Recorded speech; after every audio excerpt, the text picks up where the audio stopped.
ওরে বাবা রে, এটা কি রে? এটা তো আমাদের গ্রামের ভেতরে ঢুকে পড়েছে রে। এটা দেখি আমার দিকে আসছে রে। ওরে বাবা রে, পালাও রে।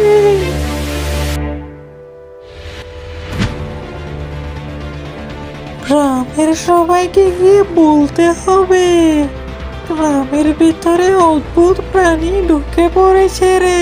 ওরে বাবা রে, এ সবাই এদিকে আসো, গ্রামের ভিতরে কি জানি ঢুকে পড়েছে রে। হা হা। কিরে, কি হয়েছ? চল তো গিয়ে দেখি। পুরো ভিডিওটি দেখতে চাইলে নিচের দেওয়া লিংকে ক্লিক করুন।